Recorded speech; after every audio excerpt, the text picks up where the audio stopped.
Episode of How I Discovered My Gift with yours truly, David D. Simons, the mediapreneur. I am excited to be on today's show. It's a solo episode, no guest, just yourself and myself on this show today. And we're going to talk about something that I believe is so key and so vital to us as leaders, as entrepreneurs, as professionals, as people. And that is the power of not quitting, right? So I often have conversations with people, especially like couples and counseling and stuff like that. And what I always share with them, my wife and I have been married for 11 years, almost 11 years this coming May. And what I often share with people is that the marriages that last long don't last long because they haven't gone through the same things that the marriages that fail, right? The marriages that last long are those that decide to push through and push past all the challenges of the same things that the people that end their relationships or end their marriages because of, right? There are people that go through financial hardship, and that causes a divorce. There are people that go through job losses, and that causes a divorce. There are people that go through those same things, financial hardship, job loss, all those things, and push through. There are people that go through all kinds of scenarios, deaths and traumas and car accidents and things of that nature, and they push through. So what really is the difference? That's what this topic is for today. It's the power of not quitting. That's what separates, I think, from great and good, is simply the power of not quitting. And it's very, very evident in business where you see this. You've probably all heard of the story, 3 Feet from Gold, right? In Napoleon Hill's book, Think and Grow Rich. And it's an analogy that comes from a story during the gold rush where this young man who was mining for gold, and he was looking for months to try to find gold. And he decided to quit. And he sold all of his equipment to this junk man, excuse me, who sought counsel prior to digging, only to find, and that's a key nugget there, right? He sought counsel. Sometimes you just need to seek a little bit more counsel before you quit, right? Find out if you've exhausted all your options, which I'm saying that there's usually a way to find a way through.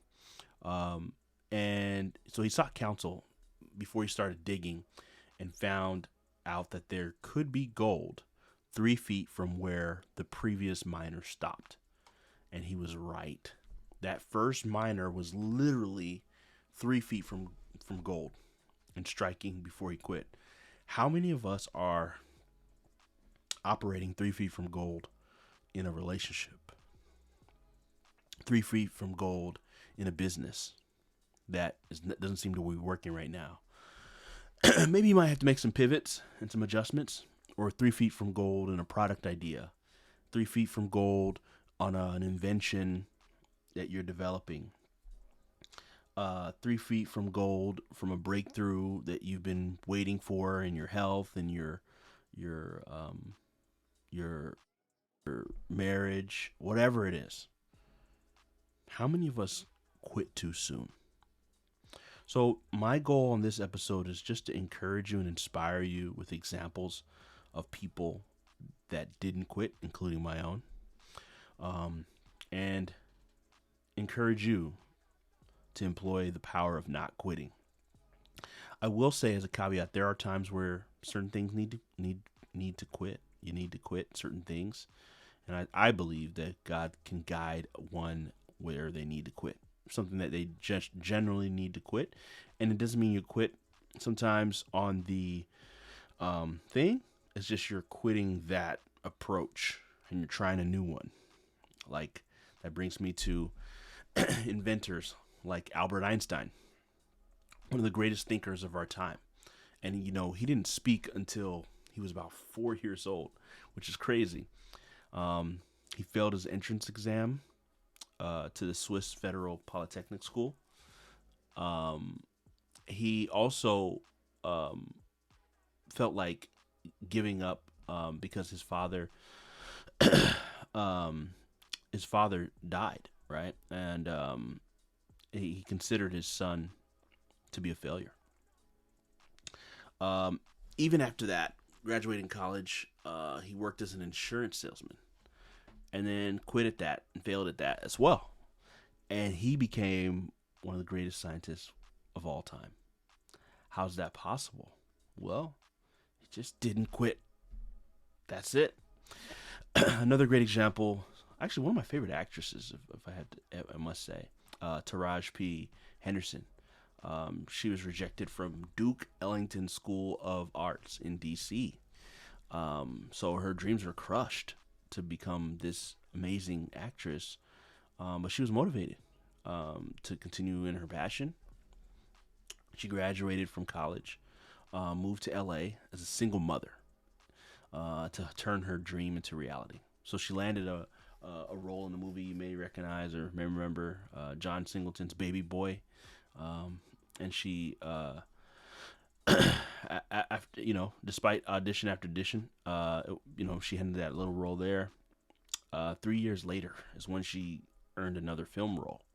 So check this: you move to L.A., you get this goal that you want to achieve, you land that goal, and you don't really land that goal because you don't really get to keep it consistent. You get one movie. Most people would quit right there. She didn't quit. She kept going. 3 years later, she got another lead role and another one, and now we know her to be a box office hit in several movies, including the movie that she did around the name is leaving my head right now, but around going doing calculations and entering space, right? She also had The Curious Case of Benjamin Button as well. She got an Oscar nomination for that. So my encouragement to you is sometimes you just need to keep going, right? You just need to keep pushing past all the drama that's coming at you. I'll give you a case in point for myself. Business hasn't been easy. Life hasn't been easy for me. I grew up in a very strict household. As if you've heard my story, definitely go back. I'm not going to give the full thing right here. I'm just going to give some highlights. I was kind of considered a failure, in many ways, meaning that, I almost didn't graduate 8th grade. I got expelled from in my junior year of high school for cracking into the system because I wasn't doing well in English. Changed my grade from a D to a B. Got expelled. Had to go to a different high school my senior year. After that, I was then caught up with some experience with the law, and was facing a felony for 3 to 6 years.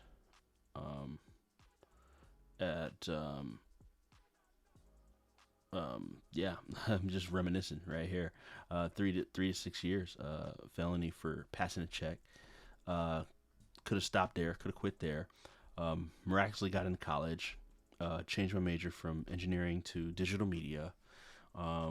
Left California, moved to New Jersey, and worked there for about 4.5 years. Was let go and fired from my dream job. So that's my dream job. Building my business. Almost went out of business that second year, or first year or second year. Nearly went out of business. And because of all these payments owed and things needed. And I'm just telling you, like, I could give you a story. I could spend this whole podcast, but I'm not going to do that. Going after failure after failure. Opportunity to quit after opportunity to quit. There was a time where I was just like, I need to go get a job. My wife is like, nope, you're going to stick it out.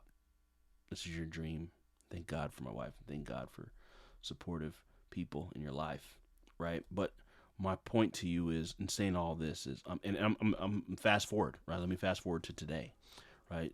We're still growing, got a growing team, and um, we, with growing team comes growing expenses, right? So you got that over your head, right? Always. Um, recently, just as recently as yesterday, um, I have a cousin who I grew up with who's in Ghana. He just died from a car accident. Unfortunately, it's my buddy, and to hear that news is devastating. We're literally the same age. He's got a wife and three kids. He's left behind, right? So dealing with that, dealing with business, dealing with challenges, supporting clients, dealing with technology when stuff not acting right, um, dealing with um, actually dealing with some legal stuff. Like it's just so much sometimes, and I could easily just throw in the towel and just say, forget this, forget entrepreneurship. Let me just go ahead and get myself a nice little cushy social media marketing or management job, and I'll be set, right? Or digital director or some platform. And don't think I haven't thought about it. But I understand the power of not quitting as well, and I keep things around me. Motivation, pause if you must, but don't stop, right? Um, I keep inspiration around me to remind me that there's power in not quitting. Okay, so back to the stories of others. Let me get into Tope Awatana. You may not know the name, but you definitely know his product. He's the CEO and founder of Calendly, a simple and beautiful scheduling tool that helps you to schedule meetings. If you haven't, check him out. He's from Nigeria. He grew up in Nigeria, moved to the U.S. when he was a teenager. And he spent his first years working in sales, but he wanted to become an entrepreneur. So what he first did was he built a dating site uh, called, I think it was called Plenty of Fish, like fish in the sea. And he realized that he didn't have the skills and resources, so he never got to launch that business. His next startup was an e-commerce selling projectors, and it didn't sell that many, and the margins were terrible, so he had no interest in doing the projector thing, so cut that out. The third startup was selling sight grills, and he found himself dealing with the same problems and just had no passion for the business. And then he just focused on other ways to make money, and he just found that he wasn't going to succeed unless he found something that he was passionate about solving. So passion is key. I heard Tim Tebow say this, that the real definition of passion is asking yourself, what are you willing to suffer for? A lot of people look at the beautiful side of passion, but they don't look at the other side of passion, which is, what are you willing to suffer for? So, in his case, Tope found that creating this Calendly scheduling tool was something he was willing to suffer for. Um, and today that company does $30 million, so in annual revenue. Doesn't hurt, right? I can go from him to Robert T. Kiyosaki. You're familiar with the book Rich Dad Poor Dad. People don't realize he didn't actually have that book happen. Even though he wrote that book, do you know he went through so much failure to even get to that point of that book? He was 50 years old at that time. And prior to that, he had a lot of failure. At age 33, his first company went bankrupt.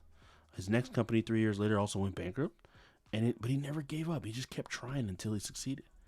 How many times have you given up before you actually saw the prize? A lot of people do. And that's what this whole episode's about. I'm sharing with you my personal, transparent failures. I'm sharing with you my personal things that I'm dealing with right now. And I'm still pushing through. And I'm encouraging you. I believe, I remember listening to Nas, and he said, he records his music in the moment. And I believe in the power of that. I'm recording this in the moment, not when things are all great. I'm recording this when things are not all great. And I'm encouraging you to be authentic and real too. Now, I want to give you another story, but a lady, Sarah Blakely. If you're not familiar with Sarah Blakely's story, she was encouraged to take risk from a young age. Her dad would invite her and her brother to share their failures at the dinner table. I promise this is what me and Abigail, my wife, are going to do with our kids as that time comes. Instead of being disappointed, he would celebrate their efforts and what they just imagine coming to the dinner table. What did you fail today at? And so, she said that what that did was reframe her definition of failure, and and putting that tradition made her feel like failure became not trying versus the outcome. Most people don't see failure that way. They see it as, oh, I didn't do well, I suck, right? No, she saw it as failure is not trying. Um, and her dad would encourage her uh, that anytime something didn't go her way, that she expected it to, that she was supposed to write down what were the hidden gifts in that and that she got out of it. I ask you and encourage you to do the same thing. What are some of the hidden gifts that you get out of what you're doing? So I realized that the quote I live by, the biggest risk in life you can take is not taking risk, kind of correlates directly with that. And I learned that from Mark Zuckerberg, who stated that the biggest risk in life you can take is not taking risk. So that's really the biggest. You put the take the word out, risk, and in the first risk, and you say failure. The biggest failure in life is not taking risk. That's really what it is. You've got to be a risk taker. You've got to take risk. Um, and she started realizing in her case that there was going to be some amazing nuggets she would miss out on if she didn't examine how things were. Um, so a lot of people don't take risks because of the fear of failure, and failure is not something you have to be scared of. She also had no knowledge in the space and built this $1 billion brand. She was selling fax machines and was getting rejected by investor after investor, rejection after rejection after rejection, and eventually she ended up pitching it to Neiman Marcus, and then it took off. But it didn't come without, and she also tried to go down the law school route like her father, didn't succeed there, and still managed to become successful, just like you are, right? You're still going to be a success despite whatever failures you're having right now. So I just want you to put that failure and look at it in the way that you should. What is it? What is it that you're going to extract out of it? That's how you should look at it. Jack Ma, he experienced plenty of failures in his life. He wanted to go to college, but he had trouble passing the entrance exam. He scored a 1 out of 120 points on the math portion of the exam. That's pretty bad. He tried and failed again. Barely passed on his third attempt, which allowed him to enroll in a less than prestigious institute. Upon graduating, he was rejected for over a dozen positions, including a role at KFC. And we're going to put a pin in that KFC because we're going to come back to that, where all of the other 24 applications were accepted. Just imagine, everybody else is accepted but you. And then he ultimately got a teaching job at a local university, and he discovered the internet in 1995 while visiting his friend in the U.S. and saw an opportunity to bring the World Wide Web to China.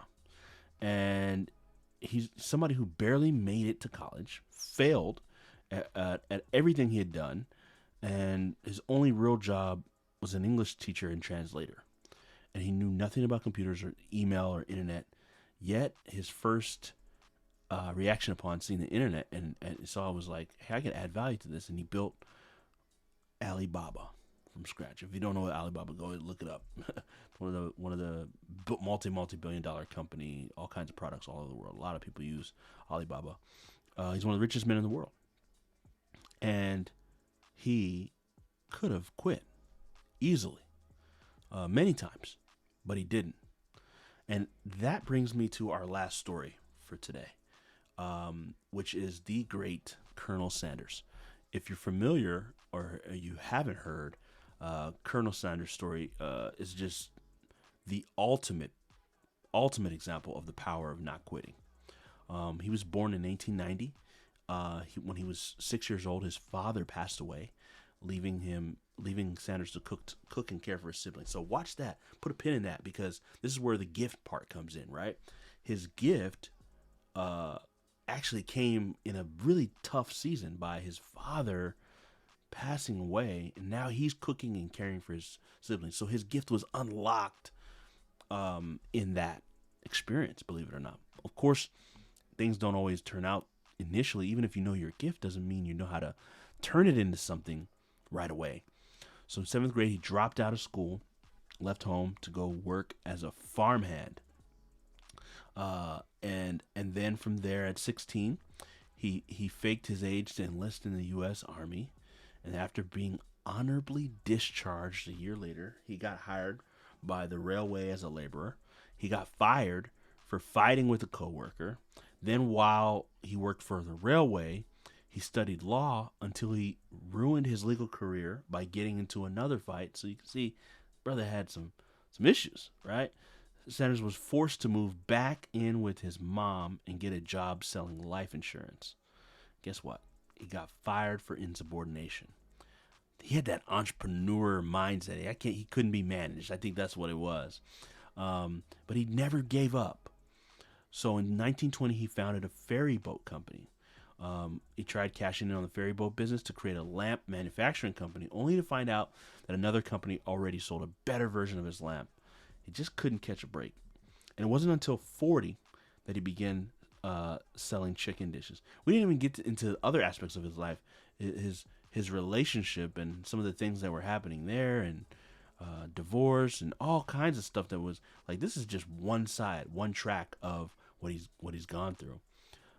But as he began to advertise his food, he had an argument with a competitor, which resulted in a deadly shootout. Oh, golly, it's a lot of stuff going on, isn't it, in his life, right? That went on in his life. 4 years later, he bought a motel, which burned to the ground with his restaurant. Ugh. So you build this up, and then this is what happens. But he was so determined, he rebuilt and ran a new motel until World War II forced him to close it down. So you got this thing destroyed, and then you build it back up, and then it gets destroyed again. Following the war, he tried to franchise his restaurant. His recipe, check this, his recipe was rejected a whopping 1,009 times before anyone accepted it. 1,009. How many times have you gone to bat for your business? Have you gone to bat 1,009 times before quitting? How many ventures do you have that you'll go 1,009 times for it? Books, courses, coaching programs,